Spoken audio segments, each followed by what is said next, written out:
بس باہمی الفت و محبت مومن کی شان ہے جس کو پیدا کرنے اور باقی رکھنے کی تاکید کی گئی، جبکہ دشمن اور کفار کے ساتھ سختی سے پیش آنا مومن کا وتیرہ ہے۔ لیکن اس سختی کا مفہوم دشمن پر ظلم کرنا یا اس کے ساتھ بدسلوکی سے پیش آنا ہرگز نہیں، کہ اسلام نہ تو کسی پر ظلم کی اجازت دیتا ہے اور نہ ہی بدسلوکی کی۔ اہل ایمان کی عادت۔ اللہ کی راہ میں جہاد کرنا اہل ایمان کی عادت ہے جو دین کی بقا کا ذریعہ ہے، جو مومن کو خواہش نفس کی زنجیروں سے آزاد کرتا ہے، ظلم و ستم اور جبر و استبداد سے محفوظ رکھتا ہے، تکبر و تعصب کے بتوں کو پاش پاش کرتا ہے، عجز و انکساری، اثار و قربانی کا پیکر بناتا ہے، اہل ایمان میں ہمت و جرأت کا ایسا جوہر پیدا کر دیتا ہے کہ ان کے لیے دین کی پابندی، دین کی خدمت میں کوئی آر نہیں رہتی۔ والا یخافون لومۃ لائم، اور نہیں ڈرتے کسی ملامت کرنے والے کی ملامت سے۔ اپنی تہذیب اپنانے اور اپنا تمدن اختیار کرنے میں انہیں نہ تو شرم آتی ہے، نہ وہ کسی طعنوں کی پرواہ کرتے ہیں۔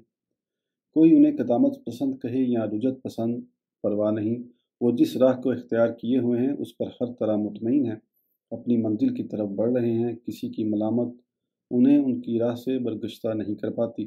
یہ کیفیت تو نہایت ہی ضعیف الایمان لوگوں کی ہوتی ہے کہ وہ ماحول اور معاشرے سے متاثر ہو کر اپنی راہ سے بھٹک جاتے ہیں، انہیں دین کے شعائر اختیار کرنے، دین کے احکام پر عمل کرنے میں شرم آنے لگتی ہے۔ اس کیفیت کا مطالعہ آپ ان مسلمانوں کی حالت میں کر سکتے ہیں جو غیر مسلم ممالک میں آباد ہیں یا مغربی تہذیب کی زنجیر میں جکڑے ہوئے ہیں، جن کی حالت یہ ہو گئی ہے کہ انہیں اپنا لباس پہننے میں شرم آتی ہے، داڑھی مونچھ رکھنے میں شرم آتی ہے، عورتوں کو پردہ کرنے، شرعی لباس پہننے میں شرم آتی ہے، کسی عام مقام پر نماز پڑھنے میں شرم آتی ہے، روزہ رکھنے میں شرم آتی ہے، حج و عمرہ کو جائیں تو احرام باندھنے میں شرم آتی ہے، قرآن کریم کی تلاوت کرنے میں شرم آتی ہے، حلال غذا تلاش کرنے میں شرم آتی ہے، اور تو اور بھائیوں کو ٹوپی تک پہننے میں شرم آتی ہے، یہاں تک کہ نماز کے لیے بھی ٹوپی پہننا گوارا نہیں۔ ہاں، شرم نہیں آتی تو کلبوں میں ڈانس کرنے، شراب پینے میں شرم نہیں آتی، ساحل پر ننگا ہونے میں شرم نہیں آتی۔ سچ پوچھئے تو یہ شرم نہیں، بے شرمی، بے غیرتی ہے کہ اللہ کے احکام سے بغاوت کرنا ہی سب سے بڑی بے غیرتی ہے۔ ان ظالموں نے غیر مہذب معاشرے کو اپنا کر صرف اپنے آپ ہی کو ذلیل و خوار نہیں کیا، پوری امت مسلمہ کی ذلت و خواری کے یہ مجرم ہیں۔ سب مسلمانوں کو انہوں نے بدنام کیا ہے۔ کیا کیا جائے ایسے لوگوں کا کہ نہ تو انہیں امت سے خارج قرار دیا جا سکتا ہے اور نہ ہی انہیں اپنایا جا سکتا ہے۔ بس ان ظالموں سے دور رہ کر اپنے آپ کو بچانے کی کوشش کرنا چاہیے۔ بس اے ایمان والو، تم پورے اطمینان کے ساتھ اپنے دین پر قائم رہو، آپس میں محبت کرتے رہو، اپنے بھائیوں کے ساتھ نرمی کا برتاؤ جاری رکھو، دشمن کے لیے سخت بنے رہو، اللہ کی راہ میں محنت و مشقت جاری رکھو، دین کے معاملے میں کسی کے لعن طعن اور ملامت کی پرواہ نہ کرو، کہ یہی اہل ایمان کی وہ خوبیاں ہیں جن سے رحیم و کریم، علیم و خبیر رب نے انہیں اپنے فضل و کرم سے نوازا ہے۔ بس تم ان خوبیوں کی، ان نعمتوں کی قدر کرو، ان کی حفاظت کرو، ان پر قائم رہو، کسی حال میں ان سے محروم نہ ہو، کہیں ایسا نہ ہو کہ تمہاری محرومی تمہاری بربادی کا باعث بن جائے۔ اللہ تمہیں نیست و نابود کر کے اپنے دین کی حفاظت کی ذمہ داری تم سے بہتر لوگوں کو سونپ دے۔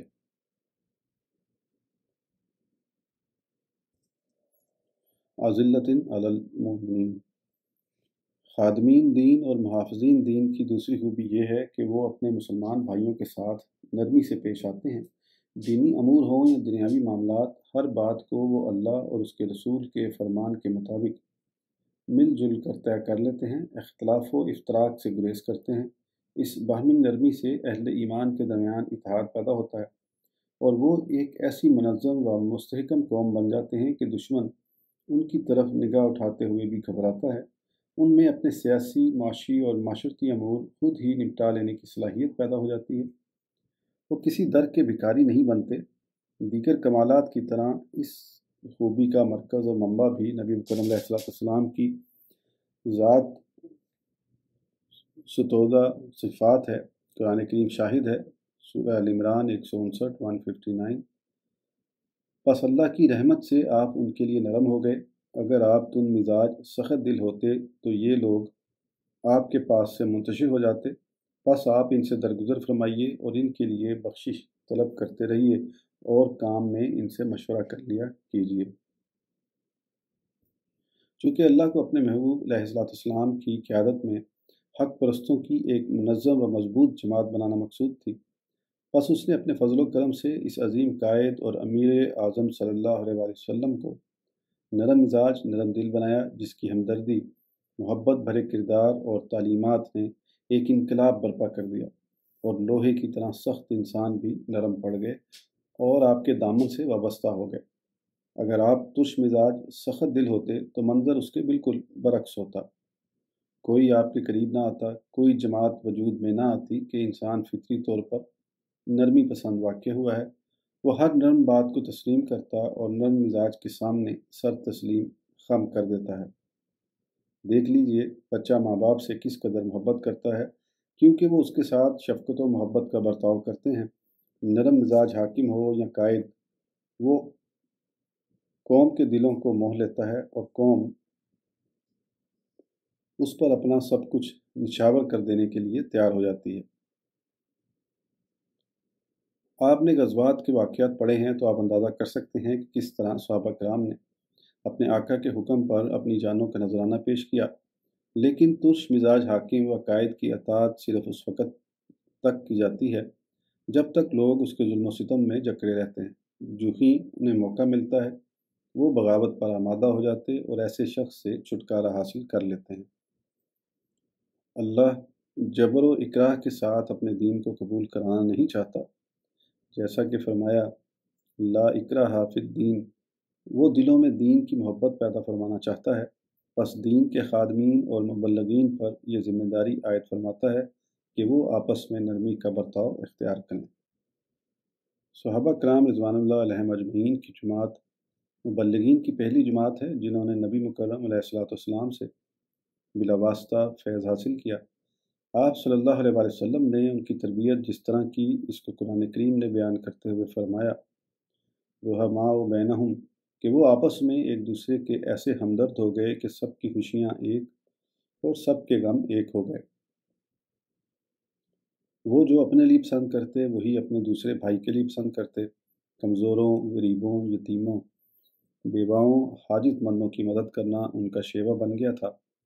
وہ آپس میں ایک دوسرے کی عزت و آبرو، مال و دولت کے محافظ تھے۔ نتیجتاً ایک ایسا معاشرہ وجود میں آیا جس میں ہر شخص بے خوف اور پرسکون شب و روز بسر کرتا تھا۔ نہ چوری کا ڈر تھا، نہ ڈاکوؤں کا، نہ بیٹیوں کی عزت کو خطرہ تھا، نہ بیٹوں کی جانوں کو۔ لیکن آج اس نبی کا کلمہ پڑھنے والے اور انہیں صحابہ کی محبت کا دھم بھرنے والے سکون و اطمینان کی زندگی کے لیے تڑپ رہے ہیں کہ کون سا خطرہ ہے جو انہیں آج لاحق نہیں۔ بازاروں اور محلوں میں ان کی عزت و آبرو محفوظ نہیں، گھروں میں ان کی دولت محفوظ نہیں۔ دن میں وہ بے خوف ہو کر حصول معاش سے محروم ہیں تو رات کو سکون کے لیے ترستے ہیں۔ یہ کیفیت کیوں ہے؟ صرف اور صرف اس لیے کہ قرآنی ارشاد کے مطابق وہ اذلۃ علی المومنین نہ رہے، باہمی نرمی اور محبت ان کے دلوں سے نکل گئی، بس ایک دوسرے کے دشمن بن گئے، کسی کو کسی پر اعتماد نہ رہا۔ لیکن ہماری یہ کیفیت ہمارے ہی لیے مہلک ہے، دین کو اس سے کوئی نقصان نہیں پہنچ سکتا کہ اگر ہم نے اپنی حالت کو سدھار کر اپنی ذمہ داری پوری نہ کی تو ہمارا نام و نشان مٹ جائے گا، اور اللہ اپنے دین کی خدمت کی ذمہ داری ایسے لوگوں کو سونپ دے گا جو ہم سے بہتر ہوں گے اور جن میں قرآن کی مطلوبہ صفات پائی جائیں گی۔ اعزۃ علی الکافرین، اہل ایمان کو کافروں پر سخت ہونا چاہیے، یعنی دینی معاملات میں ان سے کسی قسم کی رواداری نہ برتی جائے۔ اسی لیے ضروری ہے کہ ان کا اتنا احسان نہ لیا جائے کہ وہ مسلمانوں کے دینی اور اندرونی معاملات میں مداخلت کی جرات کرنے لگیں اور مسلمان ان سے مروت اور رواداری کا برتاؤ کرنے پر مجبور ہوں۔ معاشی حالات کو بہتر بنانے کے لیے ان کے قرض میں اپنے آپ کو جکڑ لینا، قانونی سہولت حاصل کرنے کے لیے ان کی تہذیب کو اپنا لینا، دنیاوی فوائد کے لیے ان کے رنگ میں رنگ جانا، ایک نہ ایک دن مسلمانوں کو مجبور کر دیتا ہے کہ وہ کافروں کی ہر بات کو تسلیم کریں اور عزت الکافرین کی خوبی سے محروم ہو جائیں۔ اہل ایمان میں یہ خوبی کس طرح ہونی چاہیے، اس کا نمونہ حاصل کرنے کے لیے خلیفہ اول حضرت ابوبکر صدیق رضی اللہ عنہ کا عمل ہماری تاریخ میں محفوظ ہے۔ یہ بات مسلم ہے کہ حضرت ابوبکر صدیق رضی اللہ عنہ طبی طور پر نہایت نرم مزاج، نرم دل تھے، لیکن وقت آنے پر انہوں نے یہ ثابت کر دکھایا کہ مومن کی نرمی اپنے بھائیوں کے لیے ہوتی ہے، دین کے دشمنوں کے لیے نہیں۔ دشمن کے مقابلے پر اشداء علی الکفار اور اعزۃ علی الکافرین ہونا ہی مومن کی شان ہے۔ ملاحظہ ہو یہ شان اس نرم دل خلیفہ اول میں۔ نبی مکرم علیہ السلام کے پردہ فرماتے ہی دشمنان دین نے اسلام اور مسلمانوں کو کمزور سمجھ کر بغاوت کی ایک آگ بھڑکا دی۔ مسلمہ کذاب اسود انسی طلحہ بن خولید نے اپنے جھوٹے دعوی نبوت کی تحریک تیز کر دی اور سادہ لوگ مسلمان ان کے گرد جمع ہونے لگے۔ ان کے علاوہ متعدد قبائل نے زکوٰۃ ادا کرنے سے انکار کرنا شروع کر دیا۔ ان حالات میں ملک و ملت کی قیادت و نگرانی کی ذمہ داری حضرت ابوبکر صدیق رضی اللہ عنہ پر عائد ہوئی۔ آپ نے اپنی ذمہ داری کو جس ہمت، استقامت اور شجاعت کے ساتھ پورا کیا، اس کا اعتراف کرتے ہوئے ام المومنین حضرت عائشہ صدیقہ رضی اللہ عنہ نے فرمایا، حضور علیہ السلام کے بعد میرے والد حضرت ابوبکر صدیق رضی اللہ عنہ کو جن حالات کا مقابلہ کرنا پڑا اور جو صدمہ آپ کو پہنچا، اگر وہ مضبوط پہاڑوں پر بھی پڑتا تو وہ ریزہ ریزہ ہو جاتے، مگر اللہ تعالیٰ نے آپ کو صبر و استقامت کا ایسا پیکر بنایا تھا کہ آپ نے تمام آفات و مصائب کا عزم و ہمت سے مقابلہ کیا اور بالآخر کامیاب ہوئے۔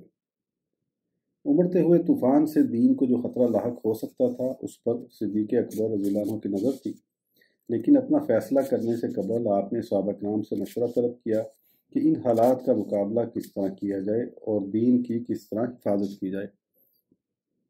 صحابہ کرام کا متفقہ فیصلہ تھا کہ حالات کی نزاکت کا تقاضا یہی ہے کہ اس وقت حکمت و تدبر سے کام لیا جائے اور باغیوں کے خلاف کوئی سخت اقدام نہ کیا جائے۔ لیکن اللہ بے شمار رحمت نازل فرمائے حضور صدیق اکبر رضی اللہ عنہ پر اور ہمارے قائدین و حکام کو ان کے نقش قدم پر چلنے کی توفیق و ہمت عطا فرمائے۔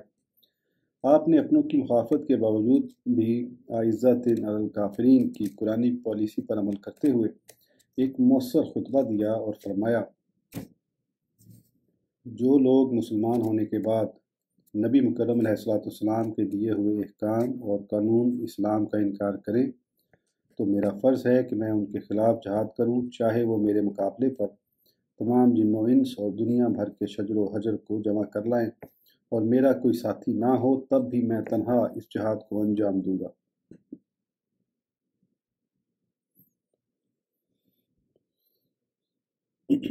گلا خراب ہونے کی وجہ سے مجھے بار بار رکنا پڑ رہا ہے، جس کے لیے معافی چاہتا ہوں۔ یہ فرما کر آپ گھوڑے پر سوار ہوئے اور جانے لگے۔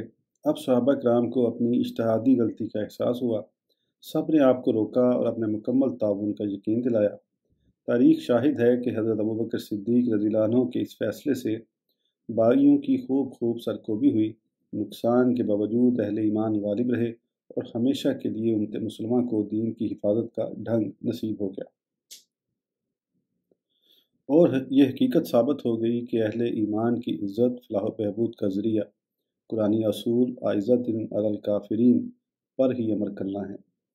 مجاہدون فی سبیل اللہ، جہاد فی سبیل اللہ کا مطلب صرف تلوار سے جنگ کرتے رہنا ہی نہیں، بلکہ اپنی اصلاح کرنا، اپنے اہل و عیال، اقربا و احباب کی اصلاح کرنا، ہر حال میں دین پر عمل کرنا، دوسروں کو دین پر عمل کی دعوت دینا، برائیوں اور بروں کی مخالفت کرنا، برائیوں کو مٹانا یا کم از کم دل سے برا جاننا، بروں سے قطع تعلق کرنا، چاہے وہ اپنے ہوں یا غیر۔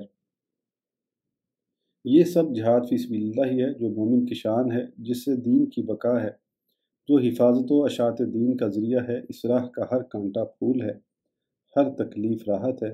مومن صرف میدان جنگ میں نہیں، ہر حال اور ہر جگہ ہر وقت مجاہد نظر آتا ہے۔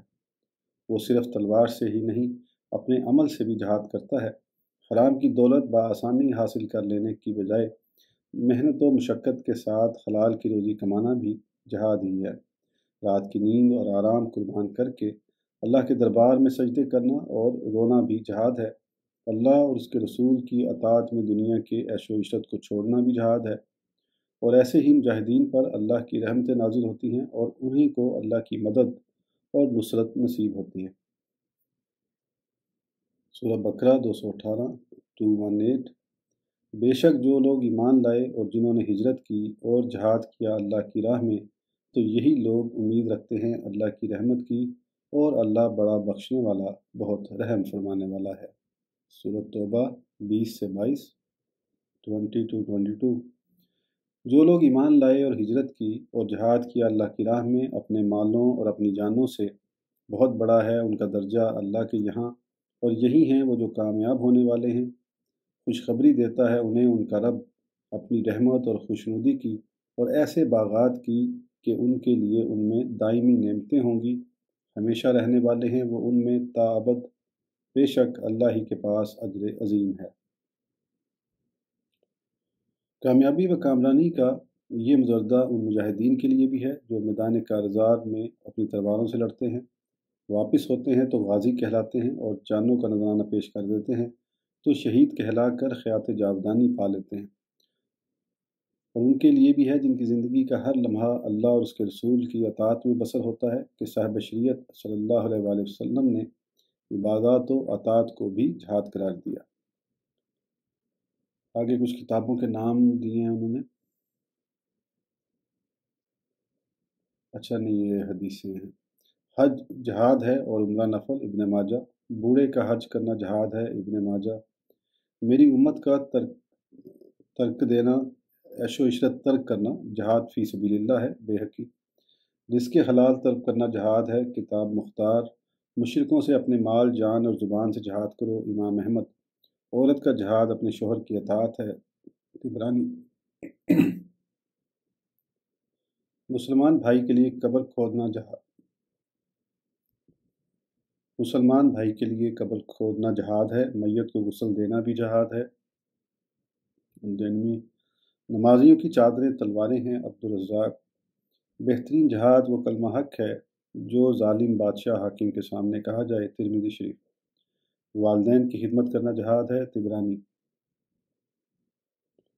مومن دنیا میں اللہ کا سپاہی ہے، وہ اللہ اور اس کے رسول صلی اللہ علیہ وآلہ وسلم کے حکم کے مطابق جو عمل بھی کرتا ہے وہ دین کی بقا کا ذریعہ ہوتا ہے، اور اصل جہاد یا روح جہاد بقائے دین ہی ہے۔ بس ہر مومن مجاہد ہے، اور وہ اسی وقت تک باعزت و باوقار ہے جب تک مجاہد ہے۔ جب وہ اپنی اس عظیم خوبی کو پس پشت ڈال دیتا ہے تو ذلیل و خوار ہو جاتا ہے، نہ اپنوں کی نظروں میں اس کا کوئی مقام رہتا ہے اور نہ غیروں کے دلوں میں اس کی کوئی عزت باقی رہتی ہے۔ اس کا یہ حال یہ ہو جاتا ہے کہ جو دنیا کو پناہ دینے کا ذمہ دار تھا، اب وہ خود در در پر بھیک مانگتا ہے، لیکن اسے کہیں پناہ نصیب نہیں ہوتی۔ اللہ محفوظ رکھے۔ وَلَا يَخَافُونَ لَوْمَةَ لَائِمٍ، اور وہ نہ ڈریں گے کسی ملامت کرنے والے کی ملامت سے۔ ملامت اگر کسی واقعی برائی پر اصلاح کی نیت سے کی جائے تو جائز ہے، مثلا کسی بے نمازی کو نماز نہ پڑھنے پر، کسی شرابی کو شراب پینے پر برا بھلا کہا جائے اور شرم دلائی جائے، لیکن اگر ملامت کی بنا جلن حسد ہو تو نہایت مبغوض اور بری حرکت ہے۔ اسی طرح ملامت کرنے والا متعدد مخلق بیماریوں میں مبتلا ہوتا ہے کہ وہ اپنے مقصد کے حصول کے لیے کسی پر الزام لگاتا ہے، بہتان باندھتا، غیبت کرتا ہے، چغل خوری کرتا ہے، جھوٹ بولتا ہے۔ یہ تمام رذائل ہیں جن کا ارتکاب مومن کو ذلیل و خوار کر دیتا ہے، اور وہ خود ہی اپنی سلگائی آگ میں جلتا ہے۔ دین کے خادموں پر ملامت کا سلسلہ بہت قدیم ہے۔ عام لوگ علماء پر، مساجد کے منتظمین پر اور دیگر طریقوں سے دین کی خدمت کرنے والوں پر ملامت کرتے آئے ہیں، جس کے لیے انہیں شیطان اکساتا ہے تاکہ دین کے کاموں میں رکاوٹ پیدا ہو۔ اور عجیب بات یہ ہے کہ ضعیف الایمان لوگ اس ملامت سے متاثر ہو کر شیطان کی حرکت کا شکار ہو جاتے ہیں اور خدمت دین سے ہاتھ کھینچ لیتے ہیں، جبکہ انہی لوگوں کو دنیاوی معاملات میں چاہے کتنا ہی برا بھلا کہا جائے ان پر کوئی اثر نہیں ہوتا۔ حالانکہ اہل ایمان کی خوبی یہ ہے کہ دین و دنیا کے معاملات میں لوگوں کی تنقید پر غور کریں، اپنی اصلاح کریں، اپنے آپ کو بہتر سے بہتر بنائیں اور بے خوف و خطر اپنا کام کرتے رہیں، اپنی ذمہ داری پوری کرتے رہیں۔ یہی مطلب ہے وَلَا يَخَافُونَ لَوْمَةَ لَائِمٍ، کا یہ اہل ایمان کی خوبی اور خصوصیت ہے۔ اس سلسلے میں حضرت ابو عمر رضی اللہ عنہ نے بڑی اچھی بات فرمائی۔ آپ فرماتے ہیں کہ جس شخص کا علمی کمال، تقوی اور بہترین اخلاق ہر طرح ثابت ہو چکا ہو، اس کے متعلق چند لوگوں کی بیہودہ باتیں اور الزام تراشی کس طرح قبول کی جا سکتی ہے، جبکہ دنیا اس حقیقت کو بھی جانتی ہے کہ لوگوں نے اللہ کو بھی نہ چھوڑا تو پھر کسی اور کے لیے ان کی زبانیں کس طرح بند ہو سکتی ہیں۔ حافظ ابن عمر رحمۃ اللہ علیہ نے ایک واقعہ بیان کیا کہ حضرت موسیٰ علیہ السلام کو ان کی قوم بنی اسرائیل کے لوگ بہت پریشان کرتے تھے، طرح طرح کے ان پر الزام لگاتے، طرح طرح کی بیہودہ گوئی کرتے تھے۔ ایک دن آپ بہت پریشان ہوئے اور اللہ کے دربار میں ہاتھ اٹھا کر دعا کرنے لگے، اے میرے رب، میں تیرے دین کی خدمت کرتا ہوں، لوگ مجھ پر ملامت کرتے ہیں، یا اللہ تو مجھے بنی اسرائیل کی بیہودہ گوئی سے نجات عطا فرما دے۔ جواب ملا، اے موسیٰ، میں نے اپنے لیے لوگوں کی زبانیں بند نہ کی، تمہارے لیے کیسے کر دوں؟ بس کسی کی ملامت سے محفوظ رہنا کمال نہیں، ملامت کے سبب اپنی ذمہ داریاں چھوڑ دینا کمال نہیں۔ کمال یہ ہے کہ اپنے کردار کی اصلاح کے ساتھ پوری طرح صبر و تحمل اور استقامت سے خدمت دین کا کام جاری رکھا جائے تاکہ شیطان اپنے ارادے میں کامیاب نہ ہو سکے۔ حضرت امام ابو حنیفہ رحمۃ اللہ علیہ پر لوگوں نے تحریف قرآن، مخالفت حدیث تک کے الزامات لگائے، انہیں بدعتی کہا، حکام کو ان کی طرف سے بدظن کیا۔ غرض یہ کہ آپ کو دین کے کام سے روکنے کی کوشش میں کوئی کسر نہ اٹھا رکھی، لیکن اس برد مومن نے کسی کی پرواہ نہ کی اور صبر و تحمل سے اپنا کام جاری رکھا۔ آپ فرماتے ہیں، اگر لوگ مجھ پر حسد کرتے ہیں تو انہیں ملامت کرنے والا نہیں، مجھ سے پہلے بھی عزت والوں پر لوگ حسد کرتے رہے، میرا اور ان کا ہمیشہ یہی طریقہ رہے گا، اور ہم میں سے بہت لوگ حسد ہی کرتے کرتے مر گئے۔ اے ایمان والو، اپنے ایمان کی حفاظت کرو کہ یہی تمہاری عزت و عظمت کا ذریعہ ہے، اسی سے تمہارے دلوں میں اللہ کی محبت پیدا ہوتی ہے، اسی کے سبب تم اللہ کے محبوب بنتے ہو، اسی سے باہمی نرمی، ہمدردی اور محبت پیدا ہوتی ہے، اسی کے باعث تم اللہ کے دشمنوں پر سخت نظر آتے ہو، اسی سے مجاہد بنتے ہو، جو ایک عظیم منصب ہے۔ اسی سے خدمت دین کے ایسے جذبات بیدار ہوتے ہیں جو مخالفین کی لاکھ مخالفت اور ملامت کے باوجود بھی سرد نہیں پڑتے۔ یہ عظیم خوبیاں ہیں جو انہی کو نصیب ہوتی ہیں جنہیں اللہ اپنے فضل کے لیے منتخب فرما لیتا ہے۔ پس تم اللہ کے اس عطیہ کی قدر کرو، ان کی حفاظت کرو، ان میں اضافے کی سعی کرتے رہو۔ یاد رکھو، اگر تم ان صفات حسنہ سے محروم ہو گئے تو کہیں کے نہ رہو گے، نقصان تمہارا ہی ہوگا، اللہ کے دین کا نہیں۔ اللہ تو قادر مطلق ہے، وہ تمہاری جگہ خدمت دین کا عظیم منصب جسے چاہے سونپ دے گا۔ اے ایمان والو، خوب یاد رکھو، تمہارا مددگار خیر خواہ اللہ، رسول اور اہل ایمان کے سوا کوئی نہیں۔ تم در در کی ٹھوکریں کھا کر ذلیل و خوار تو ہو سکتے ہو، غیروں کی مدد حاصل کر کے اپنا ضمیر بیچ سکتے ہو، ممکن ہے ایمان سے بھی محروم ہو جاؤ، لیکن مسائل و مصائب سے نجات نہیں پا سکتے، اور اہل ایمان میں جو بدعمل، بد کردار اور فاسق و فاجر لوگ تمہارے معاون و مددگار نہیں ہو سکتے، وہ تمہارے ساتھ دھوکہ کریں گے، تمہیں اپنی ہوس کا شکار بنائیں گے۔ ہاں، تمہارے خیر خواہ صرف وہی مومن ہیں جو باعمل ہیں، نمازی ہیں، زکوٰۃ پابندی سے ادا کرتے ہیں، ہر حال میں ان کا سر اللہ کے دربار میں جھکا رہتا ہے۔ پس اے ایمان والو، قرآن نے تمہیں حقیقت سے آگاہ کر دیا، تمہاری بھلائی اسی میں ہے کہ تم معاشرتی، سیاسی، ملکی، غرض یہ کہ زندگی کے ہر معاملے میں اللہ کو اپنا مددگار بناؤ، اس کی اطاعت و فرمانبرداری اختیار کرو، اور رسول صلی اللہ علیہ وآلہ وسلم کو اپنا مددگار بناؤ، ان کو اپنی زندگی کے لیے نمونہ بنا لو، ان کا تعلیم کردہ طرز زندگی اختیار کر لو، اور صالحین کو اپنا مددگار بناؤ، ان کے دامن سے وابستہ ہو کر زندگی کی خاردار راہ کو ان کی راہبری میں طے کرو، پس تم منزل پالو گے، اب تم اللہ کی جماعت قرار پاؤ گے، اور یاد رکھو، ہمیشہ اللہ کی جماعت ہی کامیاب و کامران ہوتی اور دشمن پر غالب رہتی ہے۔ آج امت مسلمہ اگر اپنے حال زار پر غور کرے اور اپنی ذلت و خواری کا سبب جاننے کی کوشش کرے تو یہ حقیقت واضح ہو جائے گی کہ قرآن کریم کے ارشاد کے برعکس ہم نے اپنا والی و مددگار انہیں بنایا جو خود درندے ہیں، انسان اور انسانیت کے دشمن ہیں، جن کی نہ بود و باش انسانی ہے، نہ طرز زندگی انسانی ہے۔ ہم ان کے در کے بھکاری بن گئے، انہوں نے ہمیں خرید لیا